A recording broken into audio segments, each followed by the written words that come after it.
Hey people, what's going on? Welcome to Real Tough Talk. Tough Talk. How is that even possible? Tough Talk. Whoa! Stephen J. Partner goes, Show some respect. You did not answer the question. he's a bad man. Bad man. He's a bad. He finally said it. The slipper's gone. The dress has holes in it. The cart turned into a pumpkin again. So what else you gonna do? This team couldn't cover a twin mattress with a king size sheet. Lights out season. Lights out for you. Let's get as quick into the game as possible because I am not staying in this wig longer than I have to. I want to part. Play it out, Wells, while you're talking this game. All right, people, what is going on? I want to thank y'all for joining us. I'm excited to have y'all. Welcome to another episode of Real Tough Talk. I'm Stephen J. I'm here with my partner Ghost, and we're here to go over the big Final Four matchup in the UFL. Two teams are going to come out of these four to pave their way as an opportunity to get to 161 and that UFL championship. And the crazy thing about this is two teams that's in the Final Four now are teams that won off of huge upsets this season in the playoffs. And that alone is exciting to watch because teams that you never expected to be at this stage are here to compete to get into 161. That is exciting above all else. Also, the other great part about this is every team here has a player, at least one player, that's been to a championship. Yeah. So they can let the team know what it's about, especially guys that haven't been there before. You know, Grindtime, Lou and them guys been to a championship. KC throwing for 99 has been to a championship. Yeah. Rep City, their quarterback Akon and D-Boy have been to a championship. And 99 Problem, Shannon, their starting quarterback, has been to a championship. So all these teams' main guys have been to a championship. They know what that 161 atmosphere is like. They know how you have to grind all throughout a season to get to this point where you're one game from playing on that 161 atmosphere. So you know that they're going to pass it on to their teammates to let them know what it's about. First game we want to go over is Grindtime versus Don't Sleep. Now, these are two great quarterbacks in the UFL. These guys have done a lot of great things in the UFL, and they have an opportunity to go against each other. In the beginning of the season when these guys played, you know, this game was a tie, actually. Yeah. But Grindtime didn't have Lou throwing. Mm-hmm. So this game was a tie. So throw that out the window. That's nothing to do with now. Everybody's going to be here to play. So it's a completely different game. The key is both starting quarterbacks have started in a championship game in the UFL. So they both know what it means most to them at that main position. And it's about knowing how what that pressure feels like. You know, knowing that you're at that stage, you put everything that you had this season to get here, and you have to close it out in this game to finish and move on to that championship. And when you get to the championship, to play at that stage again, in a stage where most haven't even experienced. So even if you're not playing in the game, you can feel the amount of pressure that these players feel when they get to that stage, and it's not an easy thing to deal with. All right, we're going to jump right into the game with Don't Sleep getting the ball. First down, Casey with blocking from Happy is still sacked by Anthony. Anthony has been playing great. I say as long as he stays as that calm, collective guy that's not looking to bang with everybody, not looking to be aggressive and get in the trash talk. When he plays like this kid is dangerous. Big sack there because Happy does not give up sacks. Fourth down after a short pass, Casey on forward rush, throws a Grunk in the gap. Decent game, picking up the first down. Casey able to keep the chains moving. Big first down by him there. And that's much needed, knowing that Casey, got sacked early in the drive, but that doesn't slow him down. He gets the fourth down and is able to find a surefire receiver in Grump to get the first down and keep the drive going. Casey with two passes in the gap for a decent game. Third down, Casey's blitzed by Kaka, who gets by Happy. Casey throws a leak in the gap, off target, incomplete. Waits Kaka to bring that pressure. He's been playing great. That was a big signing by them in the offseason. Yeah. That was a good sign. This kid is also made an all-star team. Mm-hmm. So you can show that was a positive signing. Fourth down, Casey on forward rush, throws a Grunk in the back of the end zone, picked off by Shy. That's going to take it into touchback, giving the ball back to Grindtime. Shy is Grindtime's best, most talented player. I think Lou and Bo is their best players, but I think Shy is their most talented player, and he's definitely showing his ability to make plays. It's a big play here with that interception. And this is much needed play from Shah. The last couple games, he has been a surefire weapon for this team on both sides of the field. And as long as they have him playing at that high level, you can never count Grindtime out of any game. They always have chances as long as they have guys like this performing well. Lou's going to get the ball. First down, Lou throws to Yomi on the sideline for a decent game. What I like about this is they have Yomi back. They needed Yomi back, and Lou gets him involved early. Great play by Lou getting at his man in the game. Third down, Lou throws the ball in the gap, who runs for a decent gain and a first down. Bo falls colliding with Rob, and Grindtime is looking for a flag. Tell me about the play. This play right here, as obviously everybody knows that the field is slippery. It's not necessarily an easy field to play on. But as Bo gets the first down, he's rushing for some yards. He goes to make a move, and he slips and collides into Rob. It wasn't that Rob goes to hit him. He collides with him, falling into him. So there was no flag thrown. There was no malicious play involved. It's just Bo lost his balance, and he trips into to Rob, and they collide. That's football at the end of the day. I think it was also about that is Rob played with them last season, getting to a chip. They replaced him with Gaka, which we both think was a good signing. Gaka doesn't bring the same strength as Rob, but he's a guy that can dominate on both sides of the ball. Just wanted to throw that out there. Lou throws the ball on the sideline, getting them near the 20-yard line. Second down, Lou pump fakes and throws to Bo, cutting in the front end zone, off target, picked off by Mike. He gets the ball right back for Don't Sleep. Great play by Mike. Mike is a former All-Star. This guy, one thing he knows is how to intercept that ball, and he does it here, getting Lou. Great play by him. And this is every now and then Lou makes some inaccurate passes, and that's something that's been a reality for Grindtime. They already know it. Lou accepts, Lou admits it every now and then he's gonna mess up a play. Here he pump fakes and throws the ball, but Mike is right there in the vicinity to make that interception. Understand that Mike has the arm length to reach out and get that ball, and that's exactly what he does here. Third down after 2 passes, Casey is blitzed by Jigga. Blocked by Happy, Casey throws to Joel in the gap, who runs for a nice gain in the big first down. Happy's a great blocker. He's very underrated at the blocking position. Yeah. Great way for him to give him extra time, and Casey gets the first down. Casey on forwards, dodges Mike at Giver, throws to Happy in the middle, who runs for a nice gain. Great movement in the pocket by Casey to keep the chains moving. Second down, Casey finds Leak in the front of the end zone for the touchdown. Tito gets the extra point. 8-0. If you look here, Kaka rushes in the front, leaving the front open, and Casey finds Leak for the touchdown. Usually the KC football that we see is him driving down the field, taking his time, finding the gaps, and, not rushing or forcing any passes. This is the KC that they need. He's been performing well lately, and that's why they're able to get into the end zone here. Lou throws to E-Rock on the sideline for a decent game. Third down, Lou on 4 rush, scrambles, throws to Anthony in the gap for a decent game, but Grindtime still has to punt. That is a great stop by Don't Sleep. Back-to-back stops. A lot of people forget Don't Sleep had, I believe, the number 3 defense in the league. They're showing it here. Great stop there. Playing together, communicating, closing out the gaps, making the offense do more to try to get past them, and it's not working right now. This defense, right after scoring, is picking up and giving them the advantage in the game right now. Third down after a short pass, Casey throws to Tito on the sideline. The pass is low and dropped. Don't Sleep has to punt. My issue with them is these are the drive you have to capitalize off of. You just stop Grindtime. You have to find a way to score.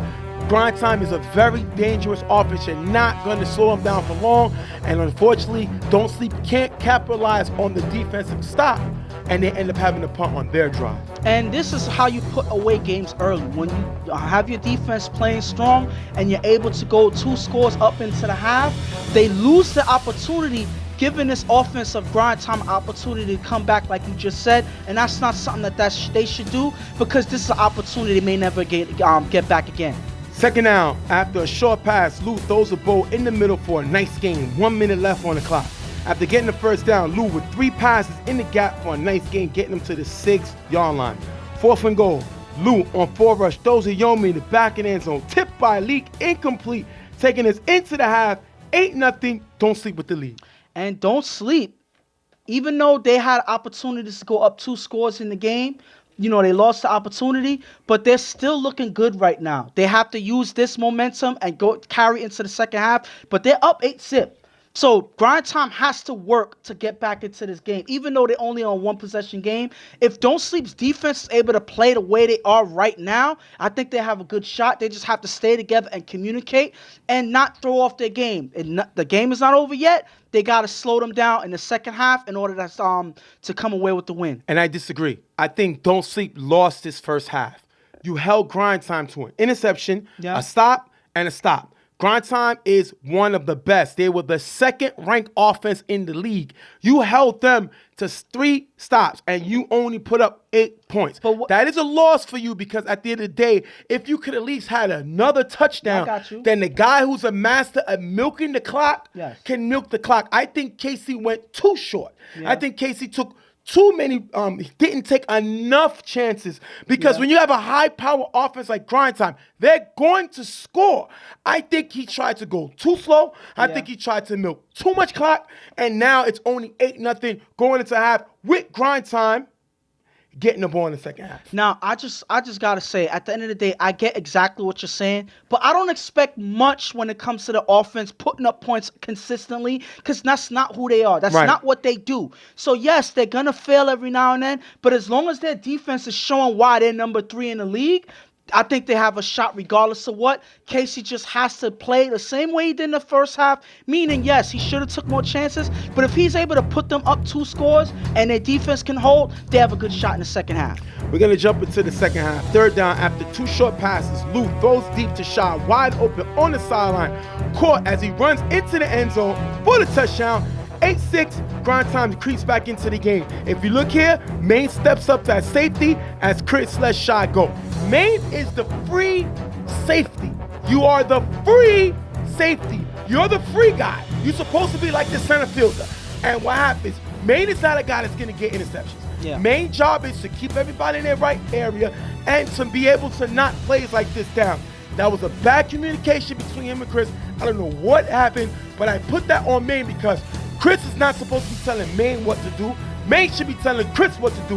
And whatever happened, Maine gets beat for a touchdown. Yes, but I think that it goes on both of them at the end of the day because Chris sees the receiver cutting first. He's the first line of defense there. Maine is in the backfield. So because Chris and the receiver passes right by Chris, he signals way too late. And by the time Maine is able to respond, he's already beat downfield. Only way I would say it's Chris' fault if there was in a man. Yes. If there was in a zone, that is Maine's fault. Because unless Maine told, now we don't know what happened. Unless Maine told Chris to stay with him, then that's Chris' guy. But if Maine did not tell Chris is supposed to pass off to the free safety.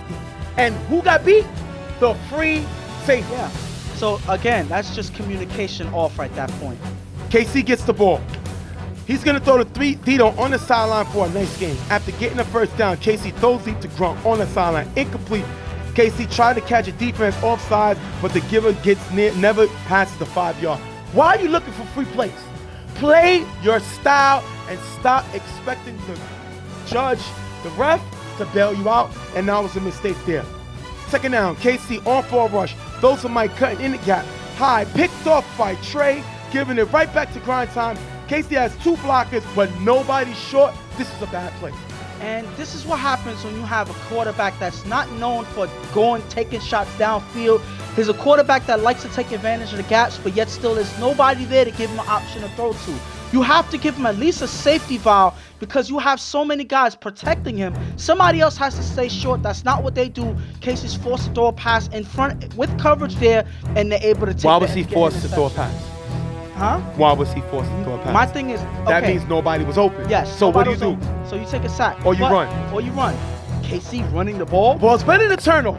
I get it, but my thing is at the end of the day, you got to work with this quarterback. Yes, KC made mistakes, and stuff every now and then when he's under pressure, he's known to make those mistakes. So you got to do him a favor, and you got to make it easier for him. They don't do that, and KC's end up forcing interception. After getting the first down, Lou throws the E-Rock open on the sideline, who runs to the 27-yard line.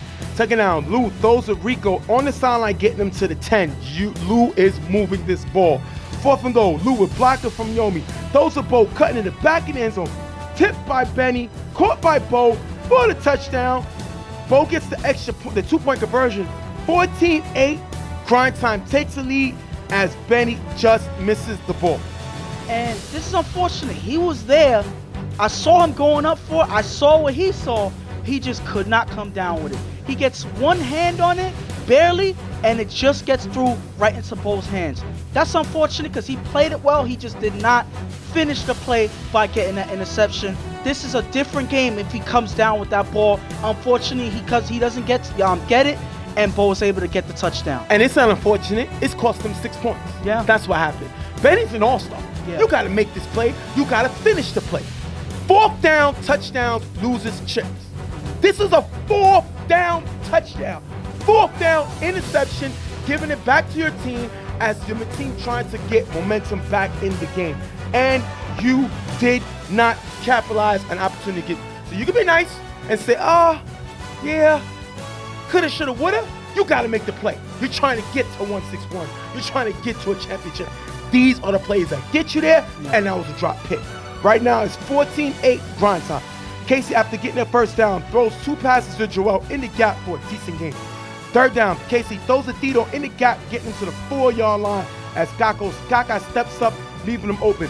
This is what Casey needs to do. He has to play chess with these guys, and when they make a mistake and they move out of position, take that place where they're at, and he does it here. 4th down, Casey on 4 rush, throws the jail in the front of the end zone, knocked away by Pity, turnover on downs. If you look here, A-Hot is open in the middle of the end zone, but Casey forces it to J.O. the whole time. Yeah, if you look at this play here, he's focused on J.O. I don't know if he is as confident that he's going to get the ball through J.O., but all he had to do was wait another second because I think he had protection there.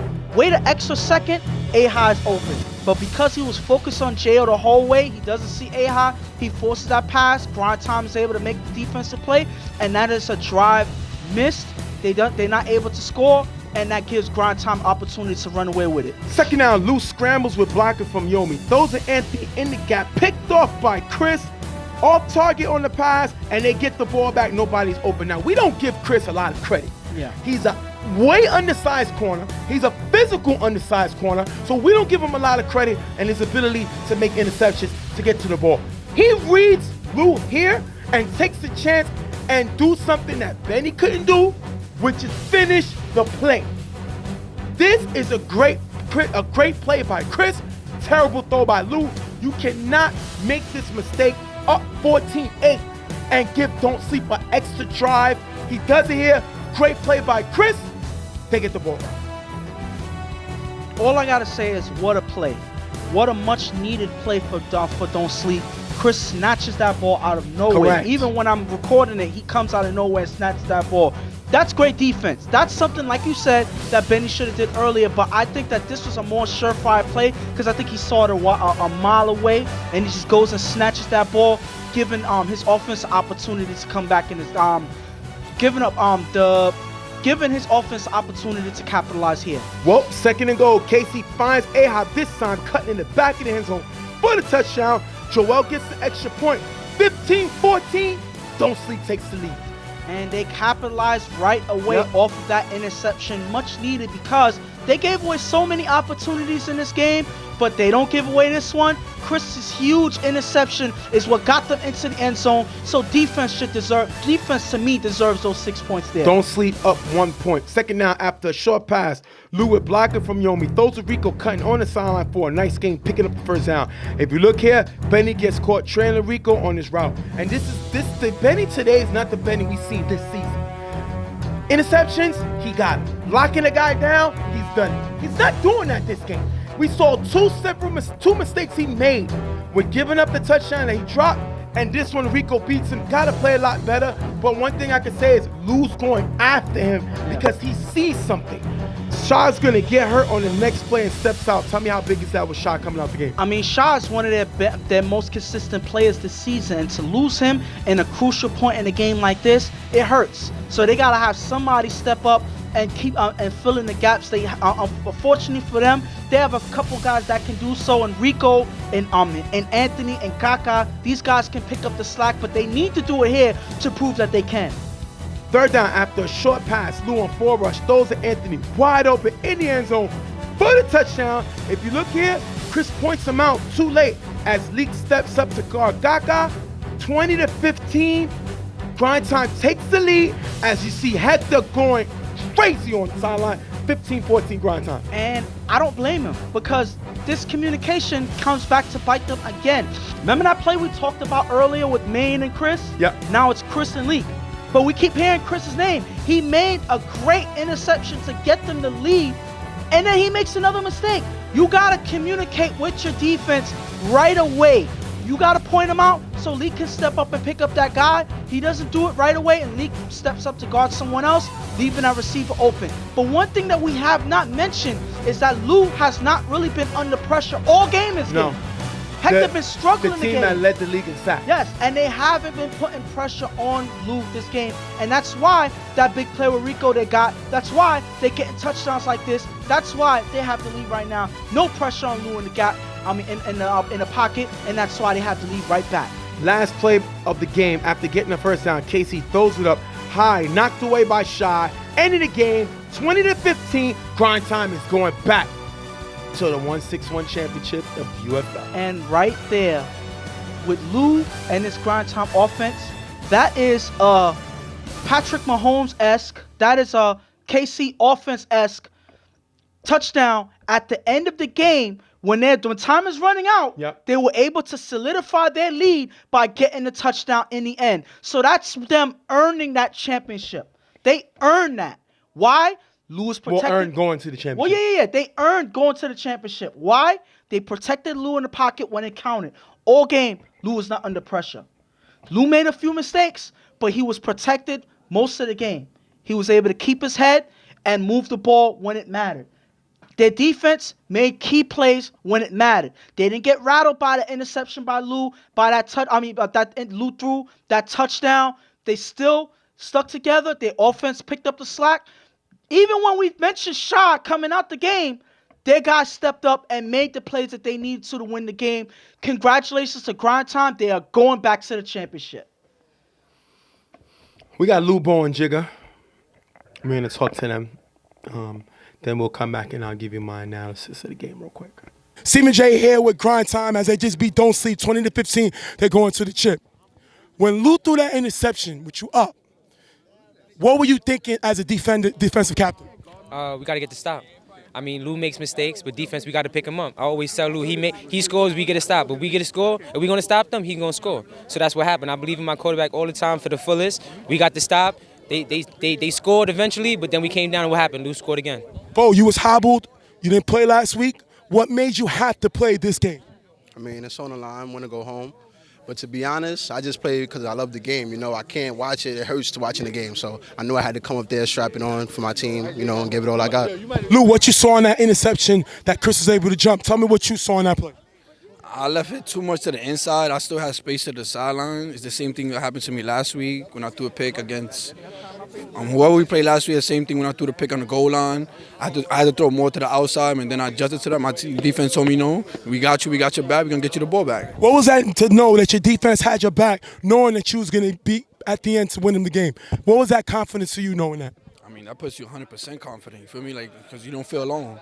You know, a lot of times when you make a mistake, you can feel alone, like I messed up. But it's good to show that for me, I got a great support team behind my back that's willing to ride me until the wheels fall off. How it feels to redeem yourself last year, lose a chip, but be able to climb all the way back and back at 161 next week. I mean, that shows the hungriness right there. We don't like how we went out. It shows the hungriness right there. So we on our ways to go get it. All right, we're going to thank Grindtime. They're going to the chip. Back to the chip. We see y'all on the site, baby.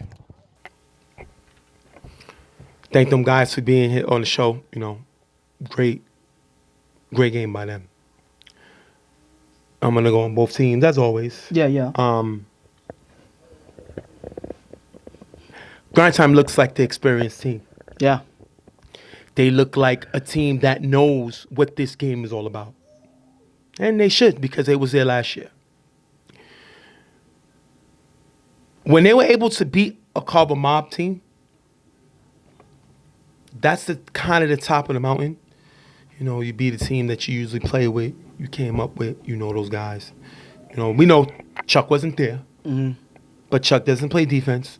And bottom line, I'm not going to focus on the whole called a mob team. Yeah. I'm focusing on what Grindtime was able to do. Yeah. Then they went up against an IOD team where they were up. IOD came back to win the game, chip. But they know what it was like to beat these type of teams.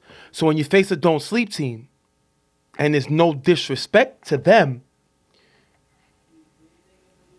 once you punch a bully in the mouth, you're not scared of anybody else. You're not scared of any other bully. You're not scared of any other person because you've already been to the point of where you had to step up. So that's why they were prepared for Don't Sleep. Grindtime beat them Getters, who people saw when they had their whole team, can be a championship team. Grindtime went 0 for 3 in the first half. Win interception. And they came back and won the game. Yeah. That's experience. Lou can possibly win league MVP. That's experience. So you had to say that Grindtime was better positioned to win this game. Yomi coming back was huge. Huge. I said the last game. Yomi and Bo must play. Both of them played. Both of them made significant help to their team. Anthony played well. Gaka played well. They had guys. Trey had an interception. Yeah. This team, Shy, does what Shy does. This team came out ready to go back. They were hungry. They were fired. You know, they won the number 1 seed. This is what they did to get back. Congrats to them. Yeah. Don't sleep. Don't sleep didn't want this game. They were hungry, Yeah. but they didn't want this game. You can't, and I put a lot on the offense. First of all, only things I'm going to put on the defense, I'm going to give you a few things defense did wrong. No pressure. You can't give Lou time. Lou's not going to run. He was sitting in that pocket all day if you give it to him. You got to be able to find a way to apply pressure. We always say we need the KC that kills the clock. And that's how he's supposed to be. Not against Grindtime. Because your defense is not going to hold him the whole game. Your defense is going to give up touchdowns. They were 0 for 3 the first half. That's a 0%. They were 3 for 4 the second half. That's what, 75% improvement? Yeah. They scored 3 out of 4 possessions, and the possession that they threw an interception, Lou threw it on second down, terrible throw. KC and them was 1 for 3 in the first half. You know what they did in the second half? 1 for 4. You're going to lose. But my thing is this, though, and this is no disrespect to them, but what more do you expect from their offense? Well, that's why it's time for a change, you know, and unfortunately, this is KC's last game. You know, he's going to throw in the All-Star game, but he's moving. So it's time for Don't Sleep to find another quarterback. You know, I show my thoughts of who they should draft. And before I say that, I think, again, it's time for this team to look for a new quarterback. I think you can't go slow motion against this team. Not against Grindtime. Their defense is, their offense is too great. Yeah. They run a Golden State Warriors type of offense. They scored 3 out of 4 possessions in the second half. You knew that this was going to happen. You have a top defense. Your defense led the league in sacks. Could not put pressure on Lou. You had to know that they were going to have to lean on the offense that I believe was the 7th offense in the league. And they couldn't help them. The offense went 2 of 7. But Jay, one thing I gotta say is when Hector was struggling to get into the to put pressure on Lou, right then they should have made a change. I think that was the point of the game where they underperformed. Their offense, yes, Casey should have took more shots. He could have took more chances. But I don't expect more than 2 touchdowns from KC. That's his average. That's his run-of-the-mill. That's what he does. With the 2 interceptions. Yes. Yeah, that's what he threw. He threw But my 2 thing interceptions is, also. my thing is fine. But that's what he does. Whether we like it, whether we don't, that's what Casey does. But this team was number 3 in defense. they were number 1 in sacking the quarterback. How many sacks did they have in this game? 1, 2, carry the 3. None. None.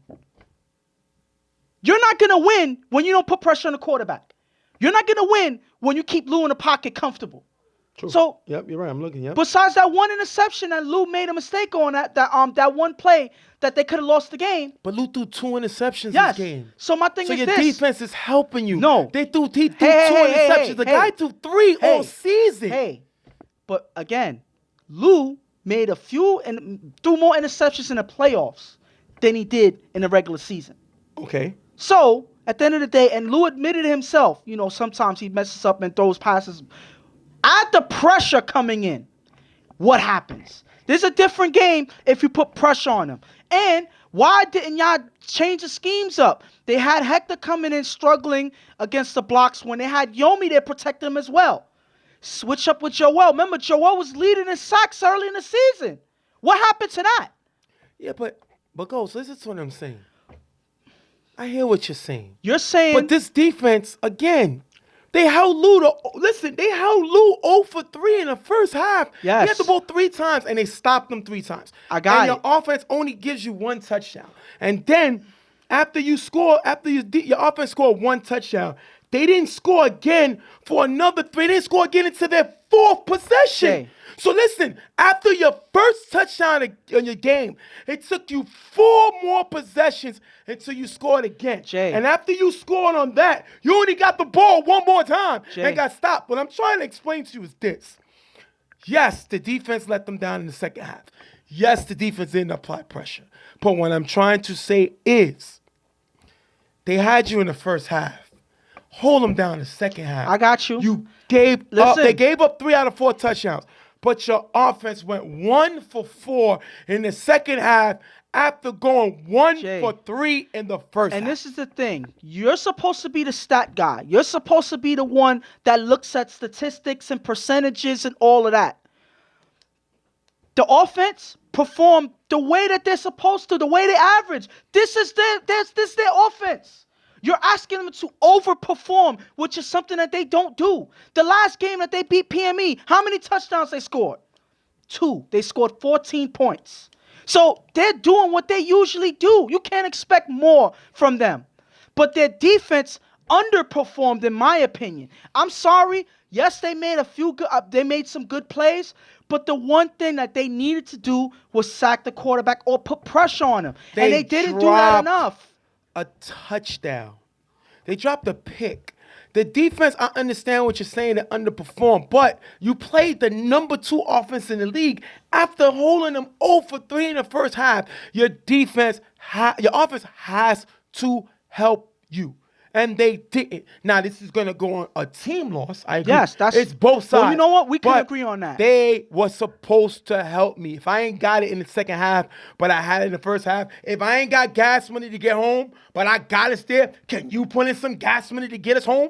I ain't got it now. I ain't got it. Can you step up? I did it in the first half. I did it, get us in there. What we going to do? Say we're just going to be stranded? No. It's your job as a man to hold me down. It's like being in a relationship. If I put it in this much, can you give me some help? They didn't, and that's why they lost. They depended too much on the defense, and they did not figure that the same slow-style offense came back and bit them. So, we're going to agree to disagree on this because listen, at the end of the day, I'm satisfied. I will agree with you that this is a team loss. They all have to step up. But you blame the defense. Look, I'm not saying that I blame the defense. Whose fault is it? I'm saying the defense underperformed. That's all I'm saying. And I blame the offense. I think the offense put the defense in a bad position. The defense shut them down. 0 for 3 in the first half. The offense only scored 1 touchdown. And in the second half, it took them, they got the ball 2 more times, threw an interception, and got stopped before they finally scored another touchdown. The team that's leading in sacks had none. That is a big deal. I don't know what world you're talking about, but that is a big deal. That they barely put the pressure on the quarterback. You're number 1 in sacks. That forces passes out, and that gives your secondary. Okay. I would have preferred them to put pressure on the quarterback. He wanted them to give him give the offense, who was 7th, more possessions. All right, it is your fault, defense. You should have got more interceptions to get the offense, who was terrible this season, more possessions. I don't want to stay on this forever, but you can prevent touchdowns by putting pressure on the quarterback. Okay. So again, we could go on about this all day. But I'm gonna tell you one thing. What? I think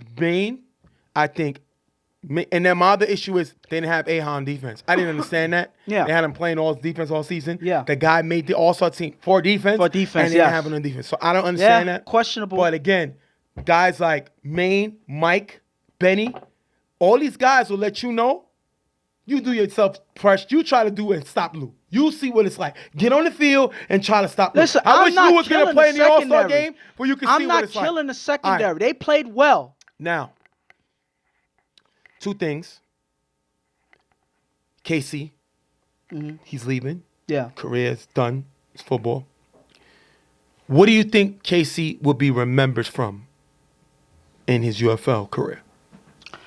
I mean, he's earned that title of time manager. You know, Right. he's one guy that you give him those 2 touchdowns, he's gonna run the clock best you can and keep your opposing offense off the field. Right. Lately, he has been starting to force passes down, like force passes that he doesn't need to. But when he plays that KC football, they have a higher chance of winning than any other time when he plays different. He has opportunity to go. He has the ability to go downfield when he wants to. Nobody's denying that. But he's best when he stays comfortable in the pocket, when he takes his time and he drives down the field and stays on the field as long as possible. When he does that, he has a high percentage of wins playing that football. And that, even though you know, a lot of people would say that's boring, it's effective. And it got him to a Final Four, and it got him to a championship. You know? Now, the one thing is, when he stepped away from that style, that's how they lost in the Elite 8 to Rep City a few years ago. So, you know, this is a quarterback that you never can count out, a quarterback that, when he's playing his game, he's actually harder to beat than you would think. And a lot of people underestimate him. You know, I was able to watch him afterwards when he played in BQFL. And I believe they're in the championship now. I mean, they're in the Final Four now. You know? Don't sleep. So, and this is KC throwing the football. You know? They in the chip. Okay, then yeah, there you go. So, just because he plays a style, it may be boring, he's not always consistent in that style, but when he plays it, he's effective. You never count this guy out. That's why I say it's a big loss for the league, because I myself enjoy watching him play his game because it's effective, and you know, it's always interesting to see a quarterback play a different style than everybody else and still able to win. I'm gonna give you 2 things because I also got to talk about the draft and we got to wrap this Yeah. up. I like KC. He was a guy that I liked. I was against the fact when 99 benched him and went to Shannon. You was with that move. I was against that move. I love KC because I love guys who enjoy the game. But unfortunately, his UFL career is going to be, you have to label him unachieved. I'm going to say why. First of all, the guy more most improved player. Yeah. So he showed the ability to get better. But when I went through certain numbers, these are his biggest pet peeves, how you say, and darkest moments, and just football-wise. Number 2 seed lost to number 7 seed Riot Squad. Yeah. When he had them at number 2. That was when he played with Raw. I believe. Raw. Yes.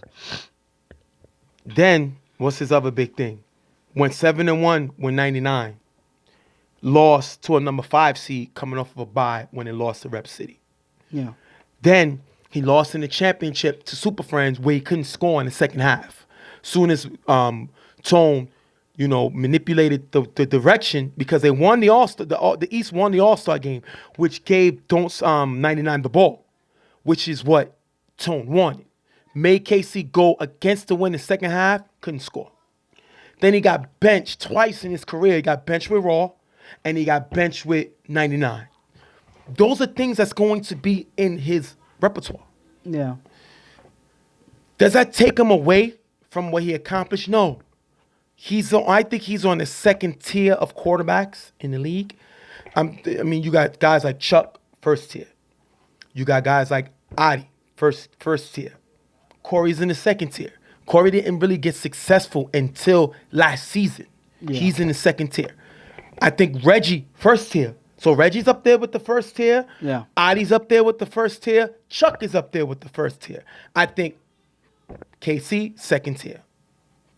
Fred, second tier. Yeah. These are Corey, second tier. These are second tier guys because, one, Corey never got to a chip. Casey got to one and lost. Fred got to one in Brooklyn, lost. Got to another, didn't even start the game. Yomi threw in the playoffs. Yeah.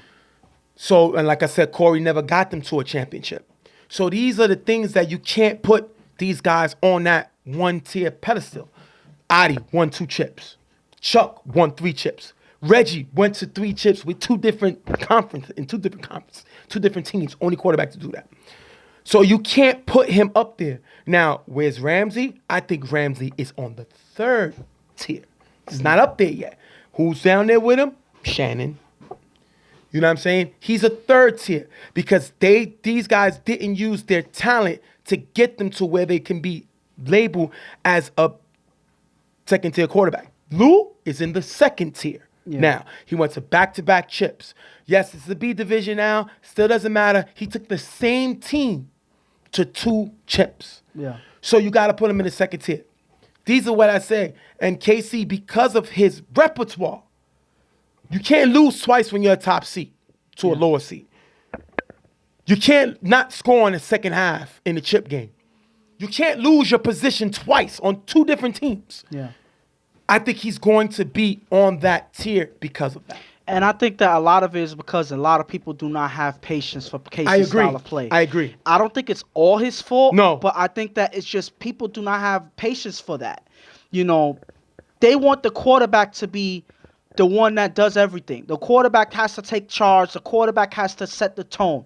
And honestly, the UFL is an offensive league. Well, TFL is offensive base. Let's Right. just say that.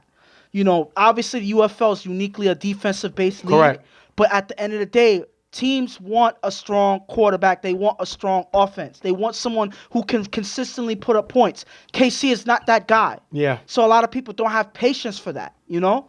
So I think that's why sometimes Casey does more than he should, because he always feel like people is questioning the way he plays. So he has to prove something. Right.